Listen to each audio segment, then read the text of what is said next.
Welcome to St. James Lutheran Church. This is our Wednesday evening Lenten service, and our focus is on the 7 words of Jesus on the cross. Today is especially meaningful for this time and this place when Jesus says, my God, why have you forsaken me?" And I wonder if we think like that as many of us are stressed out. Let me tell you before we get going, God's in charge. Jesus' mercy keeps coming. And things will be okay.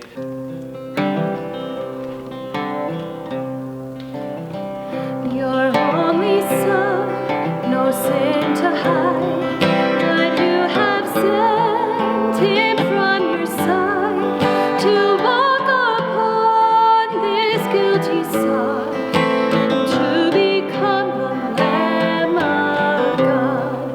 Oh, Lamb of God, sweet Lamb of God, I love the holy Lamb of God. Oh, wash me in his precious blood, my Jesus Christ, the Lamb of God.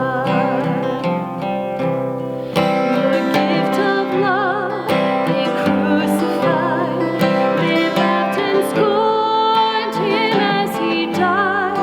The humble King they named a fraud, and sacrificed the Lamb of God. Oh, Lamb of God, sweet Lamb of God, I love the holy Lamb of God. Oh, wash me in his precious blood, my Jesus Christ, the Lamb of God. I was so lost, I should have died, but you have brought me to your side, to be led by your staff and rod, and to be called the Lamb of God. Oh, Lamb of God, sweet Lamb of God, I love the holy Lamb of God. Oh, wash me in his precious blood, Jesus Christ, the Lamb of God.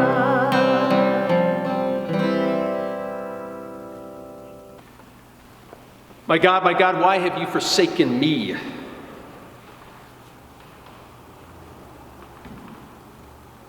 You probably feel like this, some of you, and it feels like the whole world's falling apart, and you don't know what tomorrow brings, and all we see is bad news, and of course the pandemic, and the draconian measures of staying low for good cause. We love our neighbor and we want it not to hurt others. The economy is iffy at best. You might have your own personal reasons for wondering whether or not God has forsaken you. This is a question I think that's on people's minds. And maybe not this pandemic has brought that out, but maybe you've been points in your life, and it has nothing to do with this at all, where you feel like, where's God in my life now because things are going so tough? It's okay to say that. It's okay to talk to God. It's okay to cry to God. It's okay, quite frankly, to yell at God or ask God these questions. What's going on? Why is this going on, oh Lord? All the Psalms, if you read the Psalms, you can just close your eyes and just point in the Bible, in any of the Psalms, and you'll find one of them where David is saying, how long, oh Lord? What's up? You know what I mean? How long is it taking you to answer my prayers? My enemies are all around me. I don't feel like this is going well. My God, why have you forsaken me? It's not a bad question to ask when you're going through tough times, especially when you're dealing with this external thing, this pandemic. And quite honestly, it's hard to really hear this, but who are we to ask God this question? Who are we, the way we act toward one another? As if we were doing just fine and we were really great people and we were treating everybody well and our words and our deeds were just perfectly true and loving of our neighbor and loving of God. Maybe God should forsake us. The way that we talk to one another, the way we're not generous, the way we walk by someone who's hurting.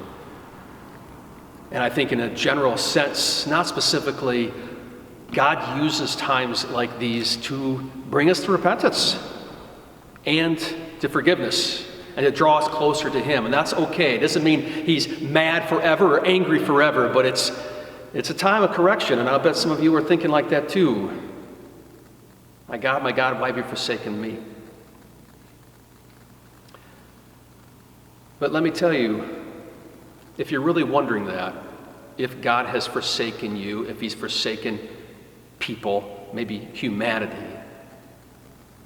the answer's in these words of Jesus.